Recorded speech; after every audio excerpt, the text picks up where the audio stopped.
Chegou a hora do Amor no Divã Entrevista e nessa semana a gente vai entrevistar uma pessoa super inteligente, super alto astral, que é psicólogo, é neuropsicólogo da área da cognição e ainda de tudo faz rap.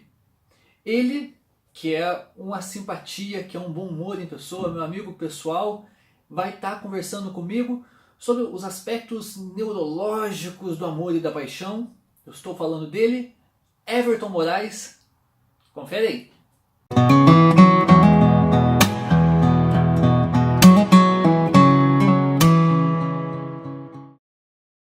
Sejam bem-vindos para mais um vídeo aqui do Amor no Divã Entrevista. Dessa vez, meu colega Everton Moraes, psicólogo, neuropsicólogo, fazendo seu doutorado, e rapper, meu colega de universidade, professor. Vamos falar então, Everton, sobre o amor. E você que estuda essa questão do neuropsicólogo, a cognição, o pessoal fala que o amor deixa a gente louco, que é uma doença, que a pessoa fica abobada, que o amor é cego. Como é que fica essa história do amor, da paixão, na cabeça da pessoa? Então, primeiro, obrigado pelo convite. É um tema assim sobre relacionamento, o que acontece, a paixão, o amor, essa diferença assim, como o corpo reage quanto a isso. E para começar o discurso eu quero começar com uma frase do Nietzsche, que diz assim que a loucura, o amor é loucura, mas a loucura ela tem a sua razão. E assim, todo esse funcionamento do organismo, ocorrem alterações, vínculos, e existem alterações no organismo que partem desde alterações do aparelho digestório, aquela liberação de suco gástrico que dá aquela dor de estômago quando a borboleta no estômago é excesso de suco gástrico. Também, não apenas isso, né? Mas é toda uma alteração. Aí acontece aquela situação de me deu falta de ar, na verdade é uma hiperventilação, a pessoa tem excesso de ar, então o organismo todo ele muda, né? Então o funcionamento coordenado e os comandos sendo dados pelo sistema nervoso é somente uma parte de todas as reações que acontecem assim.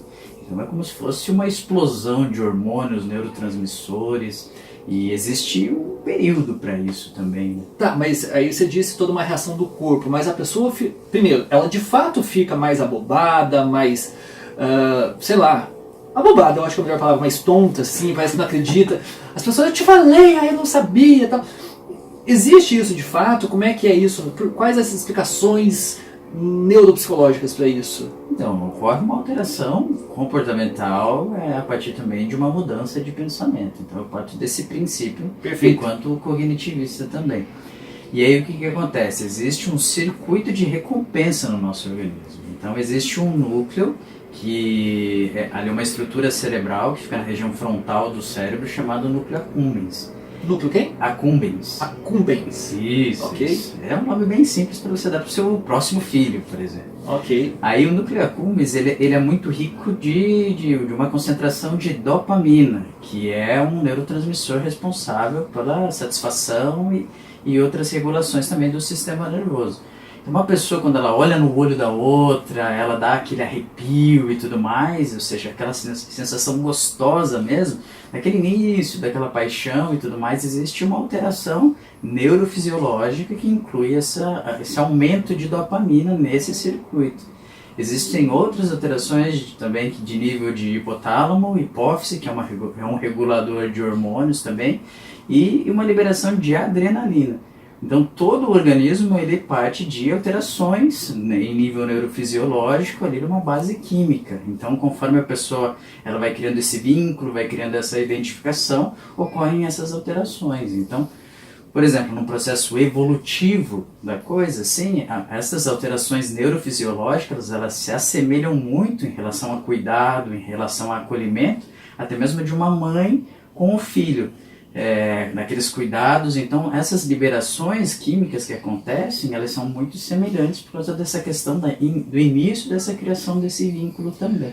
Você falou dessa desordem, dessa questão dos neurotransmissores, da dopamina, e embora eu não seja o maior estudioso, a gente vê que, por exemplo, são esses neurotransmissores os responsáveis, por exemplo, quando as pessoas acabam se viciando em drogas, porque algumas drogas permitem que circule mais no corpo a dopamina, a serotonina, a própria adrenalina. Isso então está me dizendo que é alguma coisa semelhante com que a paixão, o amor faz no corpo da pessoa. Exatamente. Então a gente pode afirmar, de alguma maneira, abre aspas, que a paixão é uma droga. Sim.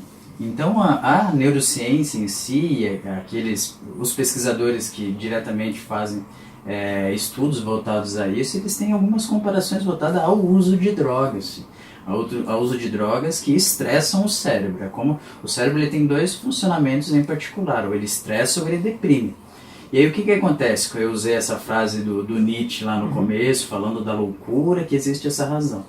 Para o controle de julgamento moral, a questão de você impor um juízo de valor em relação a essa situação, fisiologicamente, biologicamente, ela é controlada pelo córtex frontal, mais especificamente o córtex pré-frontal. Aí o que acontece? Quando ocorre o início dessa paixão, desse vínculo do olho no olho, de ter aquela sensação de alteração do organismo, é como se o córtex pré-frontal ele tivesse inibições de liberações químicas em relação a esse juízo. Ele não julga tão bem as coisas. É como se tivesse uma questão da pessoa, ela não conseguia ver a questão lógica ou julgar moralmente ou por um juízo de valor para aquela situação.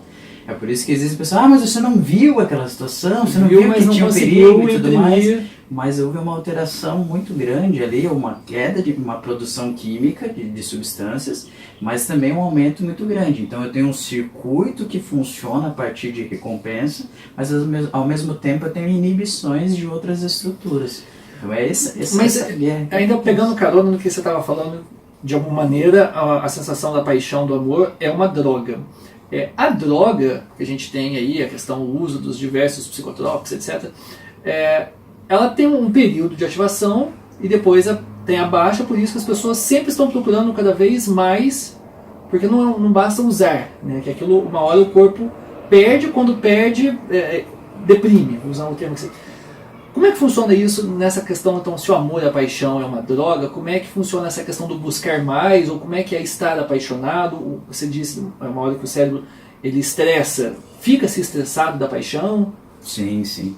Então o que acontece? Acontece uma alteração a partir dessa regulação química que ocorre essa desordem, de modo que a pessoa ela tem alterações hormonais e também de neurotransmissores, e a partir disso existe um período também considerado que leva cerca de 2 a 4 anos assim, entre um vínculo que acontece de um relacionamento que dura um tempo mais ou menos desse que eu falei para você. E aí, com isso, essas alterações elas vão se estabilizando. Provavelmente chega aquele momento, mas eu não percebia que você era assim e tal. Por quê? Porque essas você começa a fazer um julgamento melhor. Exatamente. Isso. Então eu tenho algumas alterações, e como eu disse, de nível de córtex pré-frontal, com controle inibitório e outras alterações que ocorrem, e essas alterações elas começam a ter um juízo, uma alteração em relação ao juízo de valores diferente do que era lá no começo. Então mostra-se muito isso. Então autores como, por exemplo, Paul Eichmann, Michael Gazzaniga, Yosef Ledoux, são autores que estudam o funcionamento das emoções, mostram essa questão desse circuito de recompensa, esses neurotransmissores que em alto nível eles fazem com que a pessoa ela tenha a questão da recompensa do prazer muito maior. Então isso varia mais ou menos nesse tempo que eu entendi. Falei, entre 2 a 4 anos assim. E daí alguns românticos vão dizer que aí se estabiliza a paixão, mas o amor permanece. E aí os vínculos continuam. Presente, romântico, eu postulo essa ideia. Mas ainda pegando carona no que você estuda, de onde você vem, dessa questão da cognição, da parte neurológica, existe algum momento dentro do que você estuda que se está mais predisposto a se apaixonar? Então, agora imagina um período, por exemplo, da adolescência, onde o que é a adolescência? Alguns consideram um preparo para a vida adulta, onde existe a guerra de hormônios, onde existe a maturação em relação a todo o organismo, quando o adolescente tem as suas primeiras paixonites, ele vê a sua colega de classe, o seu colega de classe, ele ou ela, e aí eles olham para essa pessoa, era o amor da minha vida e tudo mais. Pode ser que seja? Sim, com certeza, mas o que acontece? Eu ainda tenho um processo de maturação. Voltando para a questão de estruturas cerebrais, eu tenho uma maturação em relação ao sistema nervoso que vai se findar por volta dos 22 a 24 anos, em relação ao córtex frontal. E aí eu tenho a maturação do sistema nervoso por volta desse período, dessa faixa etária.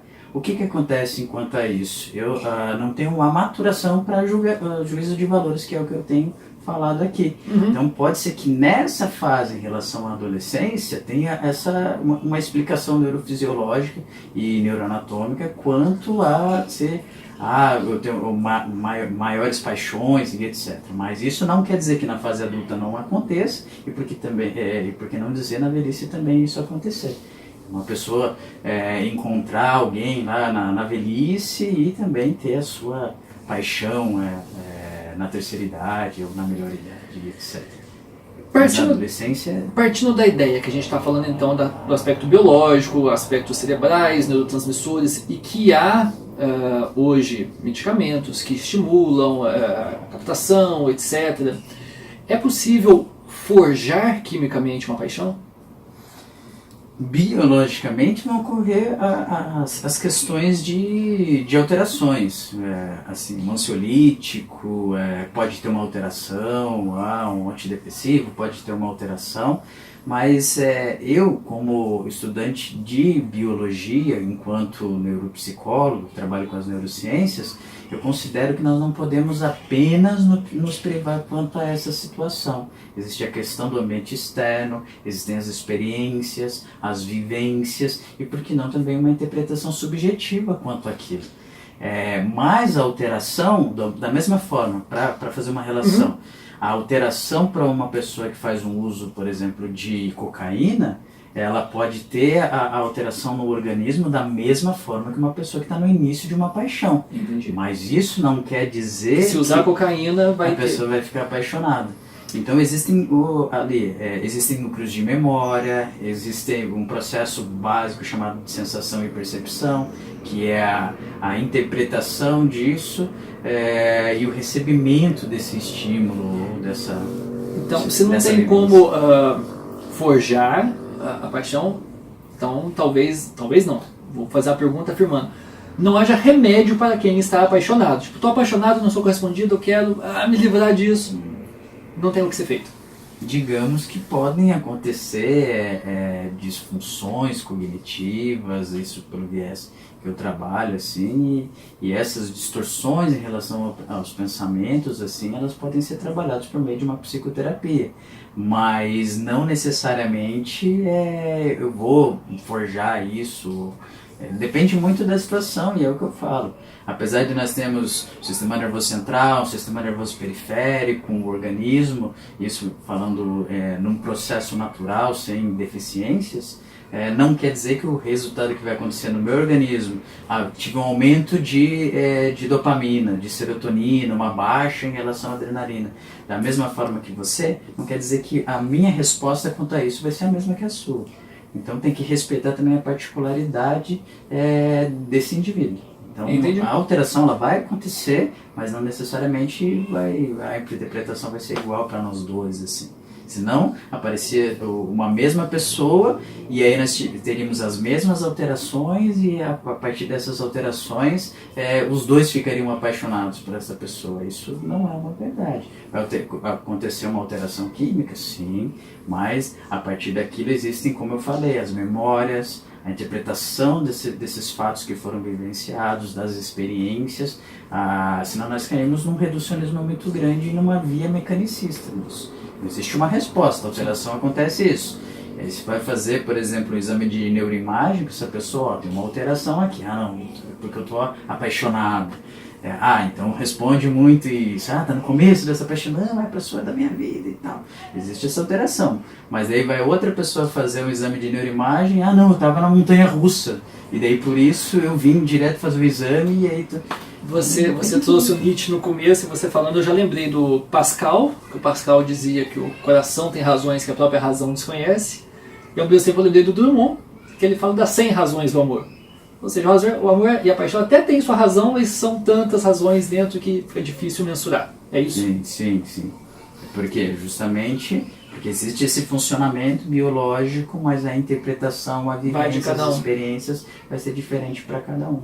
Senão seria a mesma forma, gêmeos, até mesmo gêmeos univitelinos, que são idênticos geneticamente, as vivências são diferentes, mesmo sendo criados na mesma casa. Sim. Eles vão se apaixonar por pessoas diferentes, eles vão amar pessoas diferentes. Mas eles podem amar a mesma pessoa, sim, mas de formas diferentes. De forma, intensidade. Isso, é o processo fantástico. de aprender. Fantástico, muito bom. E eu trouxe o Everton para falar hoje aqui, que às vezes as pessoas têm aquela ideia de que quando o assunto é o cérebro, o funcionamento, que existe uma coisa meio regrada, meio receita, que se fizer assim. E tá aqui, embora ele seja mais um pesquisador, mas é alguém da área que vai falar. É tão complicado quanto as pessoas que vão falar de outros aspectos que não sejam os biológicos. Everton, muito obrigado, foi muito legal o bate-papo. E semana que vem temos mais vídeos. Tchau, tchau. Tchau, tchau.